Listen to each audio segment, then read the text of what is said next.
Good evening, and thank you for joining the open book. We are so excited to have you all tonight. We have a very special guest that is joining us this evening from our M.E.N.D organization. Now, this month, as many of you know, is Pregnancy and Infant Loss Awareness Month, among other things that are taking place this month. And we are honoring that tonight by highlighting the M.E.N.D organization.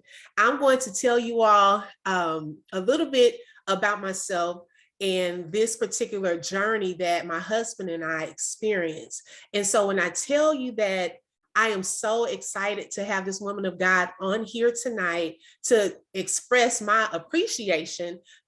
She just do not know that what she went through to start that organization, God had my husband and I in mind, and it was such a blessing to our lives. And so I will go through a little bit of my journey, and then we're going to talk to Rebekah tonight, and she's going to share with us more information about the M.E.N.D organization, the different services that they offer, and so forth.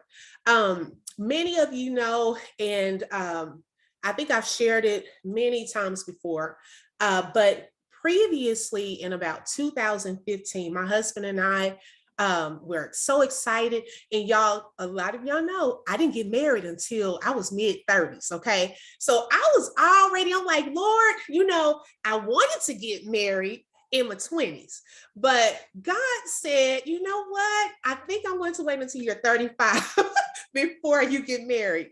And so I got married, and I'm thinking, okay, when we decide to have a child, we'll take a break, enjoy each other first, and never knowing like the things that you're going to have to go through when it comes to that moment. And so when we first got pregnant, I was so excited. I started sharing with everyone about the pregnancy. And so lo and behold, I had a miscarriage at 8 weeks. I did not get a chance to hear my baby's heartbeat during that time. It was an emotional time, but there wasn't like a connection quite, but it was still hard and difficult. Later on that year, it seemed like we got pregnant around the same time every year. So I found out that I was pregnant again at around the same time. I think it was around the end of December, early January of 2016. And so because of what happened, a lot of people did not know. I waited till you get to this safety zone. And I'm sharing this because many of you know 1 in 4 people or women experience some type of loss of a baby. And I didn't realize how many people did until I shared my experience from that first time. And so I was like, man, all these women, I never knew. I started talking about it. And so the second time I was a little more careful, my husband and I, and we were like, let's just tell a few family members, and then we'll share after the safety zone, which is usually about 12 weeks or so. And so we had a gender reveal. So excited. We found out that we had a boy. My husband was really excited. And so I think about 2 weeks after that, I went to the doctor, and I noticed that this appointment, she was kind of wondering like what was going on. She needed to go get a second opinion about something. And I had this feeling that something was not quite right that day. I had already, because I was considered high risk, I had already gone to my other gynecologist on a Thursday. Everything was fine. This was a Tuesday. So I went into a second room, and she looked at the sonogram, and lo and behold, the 4 dreaded words that I never thought that I would hear was, I can't find a heartbeat. And I remember in the moment, my husband and I, we looked at each other, and I thought that I would lose my mind, but because God is God, I just said, God, I cannot go through this again. I can't even tell you how we got home that day. It was nothing but God. that got us home. We went in separate cars because I was coming from work, got home. We were believing God for a miracle. Like, God, you could turn this around, but God didn't. I lost my baby on April 16th of 2016. Fast forward to, once again, the end of that year. No, January of following years. I was in January, but it happens, conception happens in December. I found out, and I'll get to that part. I don't want to get to that part yet, but let's fast forward to October. And in sharing the testimony of what happened that last time, a lot of people, because a lot of people had grown to know his name was Malachi. We were going to name him Malachi, had grown to know him and love him, and they hadn't even met him yet. And during that time, I went through a lot of emotions, y'all. And many of you who are watching who have experienced this know that it can hit you at any moment. Anything can be a trigger. You go into the grocery store, there were times I had to come out because I could feel this overwhelming, just bout of tears about to come. I would call my husband in the drive-thru somewhere and just bawling. And I remember a friend reached out to me, and he said that there's an organization in my church for people who have lost babies called the M.E.N.D organization. And I was like, really? Because I had never heard of that. First of all, this situation is not talked about a lot. And so just hearing that there was a church with an organization that you could go to, that there were many people who were welcoming the fact and the support that you actually lost your child, but guess what? We are here for you. My mind was blown away. And so I went, they had what they called a walk to remember. And I remember going to that event. And it's so funny because I told my mom that day, I said, Mom, I feel like, I'm going to a funeral today. It was heavy on my heart. And when I got there, though, I was amazed. I had never seen so many people that it was okay to talk about it. There was this beautiful room. And I'm speaking, I'm pretty sure right now it's probably, I haven't gone in 5 years. This was 5 years ago. It's probably bigger and greater and grander. But there was a room where you can go in and have a table set aside to bring pictures of your baby and clothes and things of that sort. You can fill out cards. And I'm like, oh my gosh, like, this is amazing. Like, although, it brought the emotions of sadness, I was amazed that my baby was a baby in someone's eyes, not just the parents, but someone gave us permission to say, you know what? What's your baby's name? My baby's name was Rebekah Mitchell. And that part in itself, I was just blown away. And I want to show you all some pictures as I talk through this next part. Let me share my screen. Okay.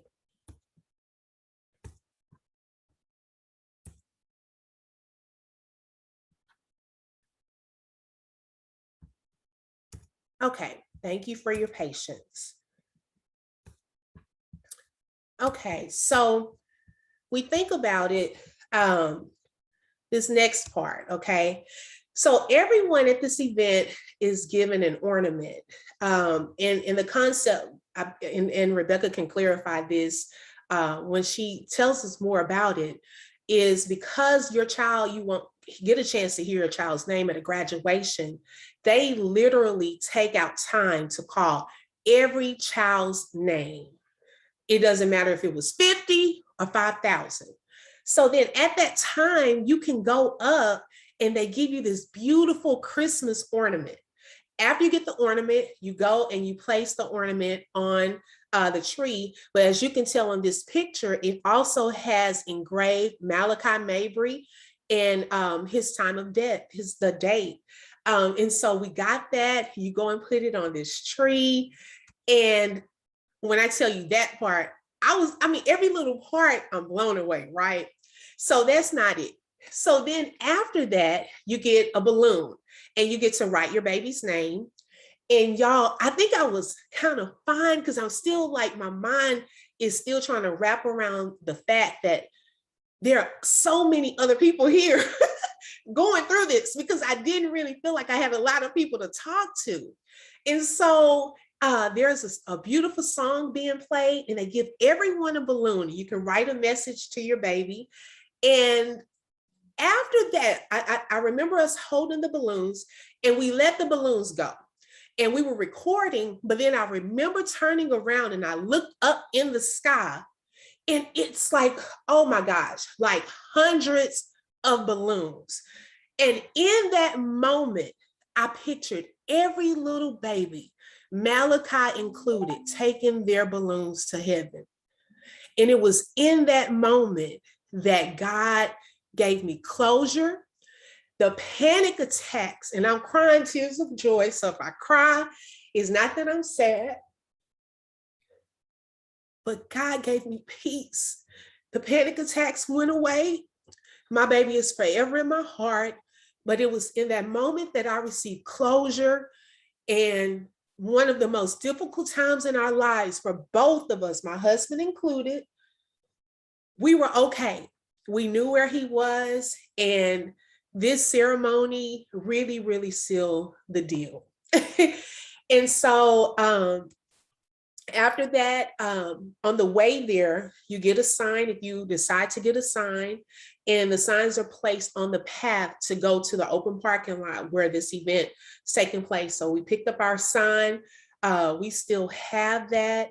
Right now, there's a Garden of Hope if you would like to purchase bricks with your baby's name and honor them.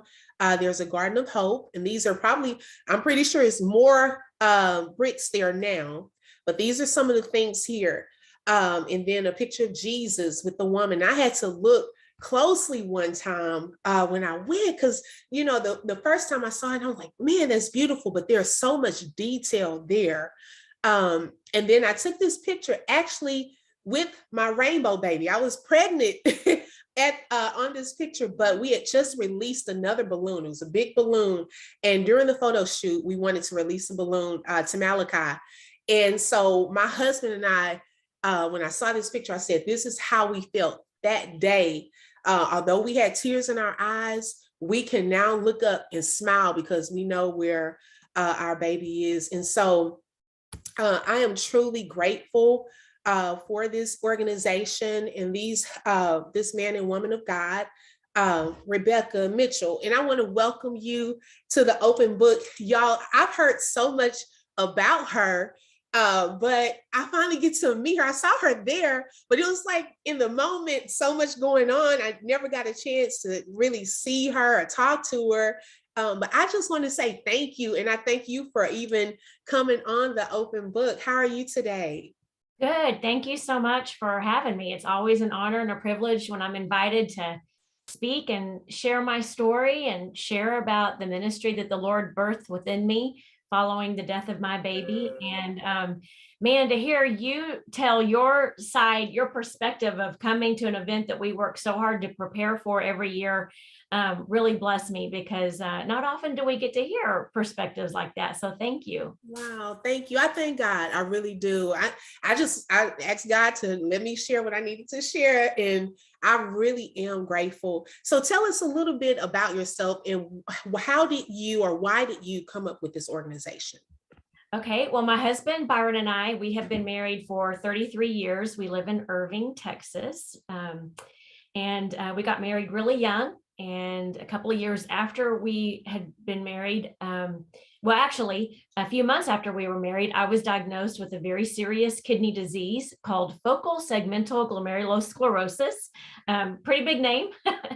And at the time, my doctor said, whatever you do, don't get pregnant. And my husband was in dental school at the time. And we said, well, that's okay. He still has a couple of years left of dental school. We just got married, so we're not even thinking of having a baby yet. Well, couple of years later, I was thinking about having a baby. And so we had to go to my doctors to talk to my kidney specialist, and he got us connected with an obstetrician. They both, as I always say, read my rights to me. They did not give me a red light. They did not give me a green light, but they gave me a very strong yellow light of saying, we understand that y'all are newly married and you're young and you want to have a family. And so here are your risks and y'all need to think about what to do. So we earnestly prayed about it. And my sister tells me that I'm all about fleeces. So I kind of put this fleece out and said, Lord, if it's your will for us to have a baby, just let me get pregnant right off the bat. And so within a couple of weeks, I was pregnant.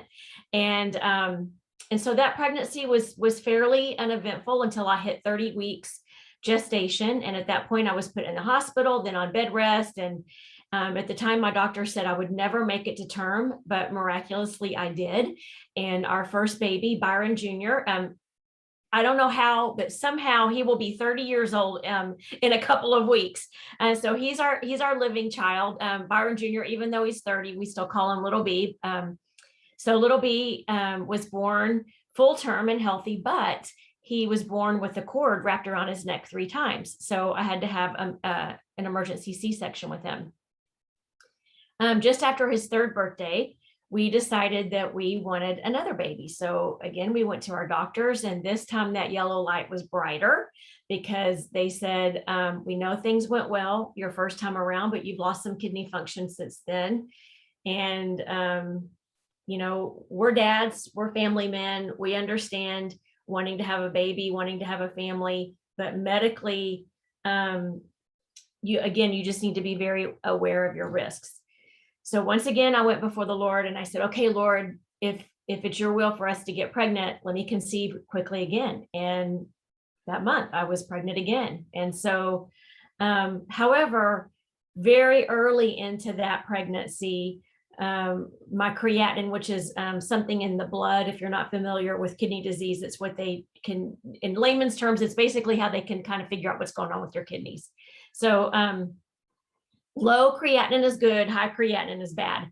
And so pretty quick into that pregnancy, my creatinine went up. And I remember my doctor calling me, my OB calling me, and he said, I got your lab report from the kidney specialist today. And I just want to tell you, Rebekah, and at this point I was 12 weeks along. He said, I just want to tell you that, this pregnancy is not going so well. And at this point, your life is more important than that of this baby's. And if things don't get better, we may have to consider terminating the pregnancy. And I remember sitting straight up on my kitchen floor and I said, I want to tell you something. You will not take this baby from me early unless it's dead. Well, miraculously, my creatinine went down and my blood pressure went down and things got better. And we discovered that our little baby we were carrying was a boy, just what I wanted, because ever since I was a little girl, I wanted 3 boys. And I always knew that my first one would be named after my husband, because that's just kind of what we do in our family. We have juniors. So when I was a little girl, I knew that whatever my husband's name would be the name of our first son. And our second son, I don't know why, but ever since I was a little girl, the name Jonathan was always just something very special to me. So with my husband's approval, we named him Jonathan, which means precious gift from God. And then we named his middle name Daniel after my grandfather. But then around 23, 24 weeks, I started having complications again. They put me in the hospital. And then I was put on bed rest. We had to move in with my parents because I had a 3-year-old to take care of, and Byron was working a lot of hours. And then they put me back in the hospital, and I was there for a couple of weeks, just trying to get further and further and further along. And then one day, to make a long story short, it was discovered that Jonathan no longer had a heartbeat. And so they did a C-section that night, and the cord was wrapped around his head, his body, and his left leg. Unlike my living son that was wrapped around his neck 3 times, Jonathan just became entangled in it. So his death had nothing to do with any of my kidney complications or anything like that. And so, I really had to struggle with the Lord about that, because I thought God and I had a deal, that we were going to have this miracle baby. And I knew that he who began a good work in me would see it through to completion. And at that moment, I didn't see that completion. I saw in my heart, I felt betrayed. I felt cheated. I was very confused spiritually. And then I was physically suffering because I still had this very serious kidney disease that I was contending with. And so that first year following Jonathan's stillbirth, even though my family and friends, they lavished their love upon me and they were certainly grieving too, I was dying inside. Even though I had a wonderful husband, the most adorable little boy, and again, wonderful support from my family and friends, I was struggling physically and spiritually and mentally. And so that first year was just so hard in a million different ways. But then so that was June 24th, 1995. And then fast forward to Mother's Day of all days of 1996. So I'm approaching the 1-year anniversary of Jonathan's stillbirth. And I can't even really explain it other than I was at church on that Sunday night on Mother's Day night, and the Lord just restored my soul and just gave me complete healing. And not that we ever get over our loss, not that hurt ever goes away, but there does come a point where, kind of like what you were saying, is we release that hurt, and there's a bit of closure to that deep, dark pain. And so about a couple of weeks after that, I knew the Holy Spirit just spoke to me, and I knew that the Lord was going to do something very big, that Jonathan's life was not in vain, that there was meaning, there was purpose for all of this. And I told my husband one day, I said, I don't know what God's going to do, but I know he's birthing within me something big that I can't explain. So one Monday morning, I was in the process of just cleaning house, and I was about to throw away the big edition of the Sunday paper when I felt compelled to look through the obituary section just to see if maybe there was an obituary of a baby. Because back then, when a baby died, it was not uncommon at all for parents to put a notice of the baby's death, just like we do adults. Now you don't see babies in the obituary section very often because it's very expensive. But back then it was free. It was just kind of part of your package deal. So sure enough, there was a notice of a baby. And I felt compelled to write this mom a card, and I sent it to the funeral home that was listed in the obituary section, hoping and praying that funeral home would forward it to the mom. And she did, or they did. And so we became quick friends. We had lunch together quite often. We spent hours and hours on the phone together. And she eventually said, hey, did you see in the paper about that other baby in Duncanville that died? And I said, no, I don't make a habit of searching the obituary for babies. And she said, well, because you reached out to me, I'm going to reach out to her. And then we met another mom and another mom and another mom, and it snowballed. And that's when I realized this was the Lord's plan to birth this ministry that I eventually named M.E.N.D, M-E.N.D, which stands for Mommy's Enduring Neonatal Death. And even though we have the word neonatal in our name, we are for families who have lost a baby to miscarriage, stillbirth, or early infant death, up to about a year old. What started out as a little teeny tiny organization that I ran from the corner of my bedroom has grown into a national organization. We have chapters of M.E.N.D across Texas and several other states. We host monthly support groups. And I should say that all of us in M.E.N.D, we all say that we're experts by experience. Every single one of us, we have personally experienced the death of a baby. And as I said, we offer monthly support groups, and they're not 12-step. We don't have a curriculum or anything. We just openly share and talk about our loss and talk about what we're going through. We offer remembrance ceremonies, like you mentioned, the Walk to Remember, which we just had here in Irving a couple of weeks ago. And then we have a Wave of Light ceremony on October 15th. And in December, we have a Christmas candlelight ceremony. Each of our chapters has its own Facebook group, which enables families from their areas to connect with other moms in their same area. We publish a free magazine that goes all over the world. Each issue focuses on a different topic pertaining to pregnancy and infant loss. We go into hospitals very often and train healthcare providers on how to care for a family when a baby dies. And we do things like this. So in a nutshell, that is me and that is M.E.N.D. I- and some of that I didn't even know that you all did. Yeah, Oh my goodness. So, and I'm glad that you brought up that anger part, because I do want to talk about that. But one of the things that I struggled with and that was challenging was even when I was a little girl, I know one of my aunts lost a baby, but it was like, kind of not hush, but wasn't really talked about. And right, so when I experienced this, I didn't know where to go. Like my mom was trying to be of comfort to me, but it was hard for her because she had never had the loss of a child. mhm, So it was only so far she could go. But there were women, and I thank God for the women who were brave enough to say, I did too. yeah, Because in that, I felt like, wow, okay, I have a support system, like someone that I can call and scream to, or, yeah, we can just talk about this without people thinking you're crazy. Because some people will look at it and try to belittle the experience because you had not given birth sometimes right, in those cases. And like, oh, that wasn't a real baby. You really didn't know, but there was life inside of yeah. you, and you get to see sonograms and so forth. So why do you think that a lot of people are not comfortable in sharing, that type of information?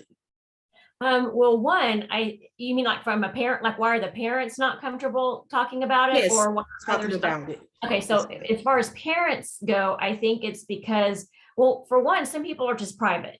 I'm not private. With all, and I should go back and say that a few years after we lost Jonathan and after I started M.E.N.D, I did have a kidney transplant, and then a year later we got pregnant again, and we lost that baby too. So I've had a stillbirth and a miscarriage. And with all three of my babies, my living baby, my stillborn baby, and my miscarried baby, everybody knew when I was on day 14 of my cycle. And I told everybody, I'm on day 14, we're ovulating, pray for me and Byron tonight. So I have no secrets. I tell too much, but not everybody is like that. Some people are very private.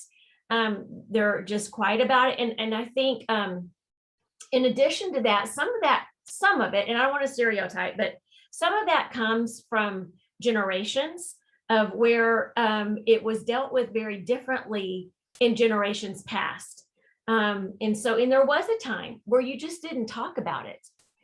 However, that is also why pregnancy loss is called the silent grief, because in our hearts, we are about to explode with needing to talk about it and all of these emotions that we have, and we think we're going crazy and we need someone to validate our feelings. And we think, are we making too big of a deal of this? And no, we are not making too big of a deal of it. So I think to answer your question, one is just some people are private, and also because there's kind of that pressure from maybe other generations of those around saying, no, this isn't something we talk about. Wow, that's good. And I'm glad that you said that because that is so true. It can be generational. And I've even noticed in some cultures, some people are Yes, more willing to talk about it than in other sure. cultures as Yeah. well. So I'm glad that you said there was something else you just said, and I wanted to piggyback on it. Man, it'll come back to me. Okay. So, what are some ways? Because you talked about the anger, and that is the anger part and that silent grief that some people are dealing with and they don't have anyone to talk to, and which is one reason I wanted to do this tonight, just to give people the knowledge of there is no more than us. There's someone else that has gone Oh, through yeah. that and have experienced that pain. So what are some things that we could do to help with the pain of that loss? Well, again, because I'm not very introverted, I think to talk about it and to talk about it, talk about it, talk about it. And a lot of that actually being able to talk about it falls on the responsibility of those of our support system, of those closest to us. Are they allowing us to talk about it? Because so often they're told, and this goes back to other generations as well. Okay, I'm going to give you 3 days to talk about this, or 3 weeks, or 3 months, and then we're not going to talk about it anymore. And that's not okay. That's not healthy. So number one, it's important to feel that freedom to talk about it. And on that, let me just say, many times our family and friends, they may want to talk about it too, but they don't know if it's okay. They take their cues from us. So it's not real fair if we get mad at our family and friends for not talking about it, if we're not talking about it, they aren't going to feel that freedom to bring it up if they're not hearing us talk about our babies and using our baby's name and letting them realize, hey, our baby will always be a part of our family forever and ever and ever and ever, and will always be included in our kid count, and we'll have a stocking on the mantle, or or whatever. And so so not only giving yourself that freedom to talk about it and letting others know that you want and need to talk about it, but also talking to others who have experienced it through a support group or an online group, or however that might be. It's just so vital to realize that everything that I want to say you, but it's we, because it's me too. Everything that we feel and experience and think, it's normal and it's okay. And I can promise you, in a group of maybe even just 5 moms, and I never want to leave the dads out, but even if just 5 moms, the craziest thing that you're about to say, probably at least one other person has felt that same thing. So it validates your feelings. And that is so true. And I'm transparent too, and I love, because we're very transparent here at the Open Book. But you said something about the anger part, and if I'm being honest, like even when I lost my baby and I looked around, I'm like, oh my gosh, I'm trying to do it the right way, Lord. I waited till I was married, and I'm thinking that we're going to have a child, and then some people are not even doing right, having 5 and 6 kids. Yep. And so you go through that phase, you go through the, thinking about the unknown, the future. Okay, am I going to be able to have children in the future, and so forth. And so I thank God for the people who had gone through it before me that were able to kind of give me some tips and advice. One of my friends just let me call her. I couldn't say anything, and she just let me just sit there. Mm-hmm. She said, if you want to scream, just scream. She let me do that. And so you have an outlet. If you have to scream and get somewhere in the car and just scream it out, cry it out, allow those feelings and emotions to be real to you, but know that God will help you through it. I can say I'm a living witness, because I know how hard it was during that time. And to sit here and talk and only have a little moment of tears is showing that God is real, and that He will heal your heart. I talk about my baby's name. We do the same thing you just said about the ornaments, the stockings. We get one every year for him. And one of the things that people, my son, which, let me fast forward. So God is a restorer. The same time in 2017, I got pregnant again in January. And so this time I'm like, now look at here. This year, I'm nervous for real, because I did not want to go through that 3 times. So me and my husband, we told less people even this time.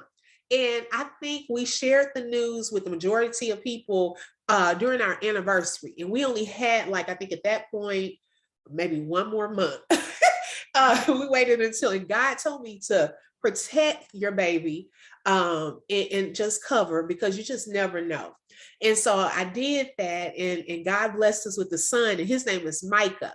And so in that, some people, and I don't even know if they know that I lost Malachi, will call Micah Malachi.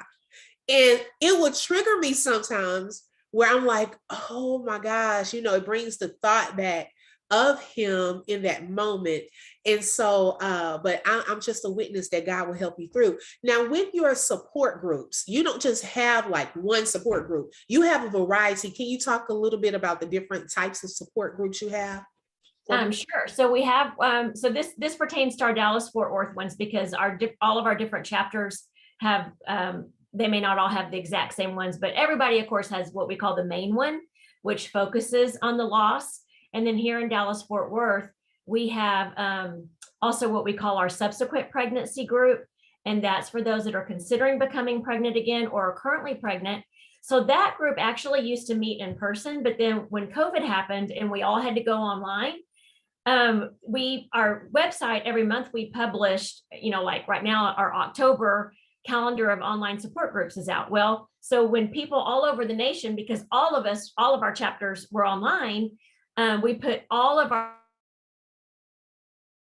chapter, I mean, all of our support groups on that calendar. And people from all over the United States started hopping on that subsequent pregnancy group. That's really just our Dallas group. And then when our restrictions lifted and we went back in person, the director, Marissa, and I talked about it, and Marissa said, I've got women from all over the United States that get on the subsequent pregnancy, what we call it the subgroup, or the younger generation calls it the rainbow group, but we call it the subgroup. She goes, I can't just say, sorry, you don't live here, we're not going to offer support anymore. So we made the executive decision to keep that group online. So now it's really a national subsequent pregnancy group that meets the fourth Tuesday of the month. And then what are we on tonight? The third, are we on the third? Yeah, the third Monday in October. We have our Men of M.E.N.D group, and that is a national group for the daddies. And that group's about to start in 20 minutes online. That group is run by Matt McGee. He is the husband of our Northwest Washington chapter director, and my husband Byron is the assistant director of that. So they'll be getting on in about 20 minutes to meet with some of the dads across the nation to talk about the Men of M.E.N.D. And then we have a lot of different Facebook groups too. We have Spanish, we have Parenting After Loss, and we used to have a little play group, but COVID kind of dissolved that for a little while. So mainly we just have our main support groups right now, and then our subgroup and the daddies group. In the daddies group. Okay, I love that, because we were actually going to come to the subsequent Yes. because we were trying to conceive again, and I think by then I had forgotten. Once you're pregnant, you kind of forget and have other stuff going on. Yeah. But that was one that really interested me. But we do have from one of our live participants a question. Elder Lavonda, you have a question? I think you're on mute. Okay. I'm sorry. Well, what you were saying, why people sometimes don't share. Well, I also lost a baby. And I think at that particular time, it's going on pretty much 21 years. We lost a little boy in between my two girls now. And I think at the time, my daughter was so young. She was probably, let's say, Francesca, she was probably like a year old. And then I got pregnant. And so I think at that time, with her being a preemie too, when we lost the baby, it was like pretty much trying to get, we were focused on her as well too. And so we, not so much that we brushed it over, because the thing is, it's always a memory, because the thing is, we knew, well, this happened to me. We went to the doctors. I went to the doctor. This was the weekend of Mother's Day weekend. And so we're going to find out what the sex of the baby was. Well, the doctor checked me. First, he saw the doctor and he checked me, but I had dilated to 3. And at that time, I was too early. And so the next thing we saw was the doctor, and he told us the sex of the baby. And he said it was a boy. But he said, but you guys need to go directly to the hospital now. You need to stay on a stretcher, because I was too early to have the baby. Well, but let's just say I went to the everything, and in between that, I stayed in the hospital for about a week. Well, they started giving me bathroom privileges. When they started giving me bathroom privileges, I had went to the bathroom. I looked down, the umbilical cord was hanging. The baby was trying to come. I didn't get nervous or anything. I just went back to the bed and called the nurses, and they ran in. And at that time when they came in and everything, of course, the baby was actually stillborn and everything. So we had lost the baby. He was named after my husband. Of course, like you said, he would have been the third, because my husband is a junior. Oh. And the thing is, of course, Presbyterian, they gave us, of course, we got the blanket and, all the little mementos and everything. But at that time, a lot of family members were asking, why didn't y'all have like a memorial service? I didn't want a memorial service because it was already hard enough for me. And it was like you said, it was like our private time, because sometimes when you have so many people, it's hard to really grieve. Mm-hmm. And so we didn't tell a lot of people, of course, we just did what we had to do. And but the thing is, you always have it in the back of your head. It's not like something you just move on, because every Mother's Day is a reminder for me. Yes. Because at that particular Mother's Day weekend, of course, all of my family members, we always got together. And of course, I was pregnant at that time, so it was a video camera too, as well as a memory of, of the baby that we lost. But the reason I got on the call today, because this is really near to my heart. I've had so many different challenges. I've said there's not an area that is not, and that I have not missed.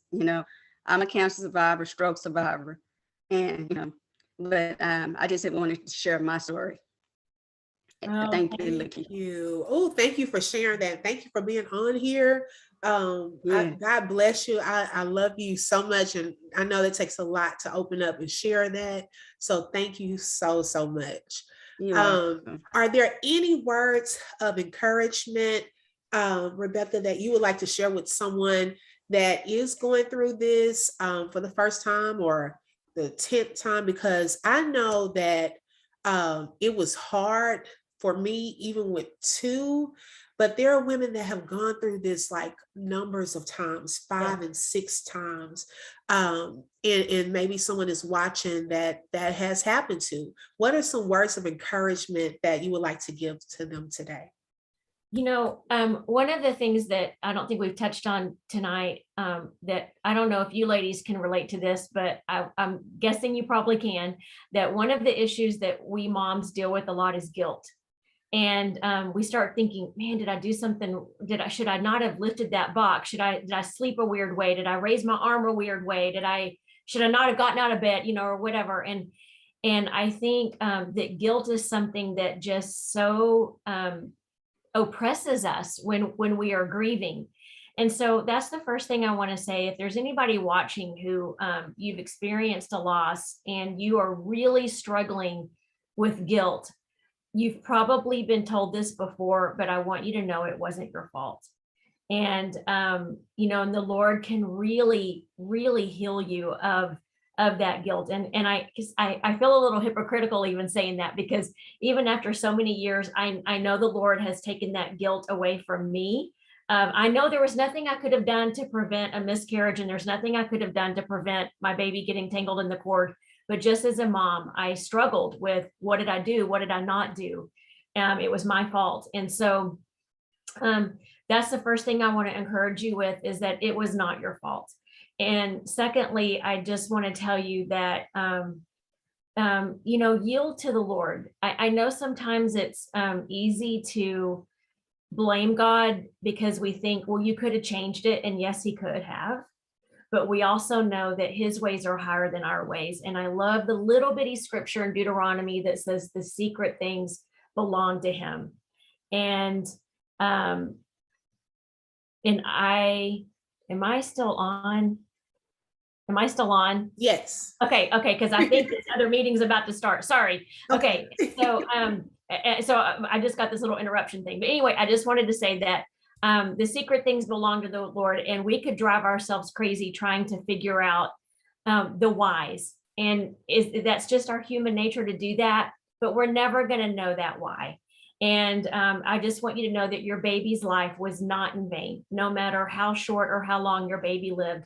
Your baby, all of our babies, had meaning and had purpose and was a gift of the Lord.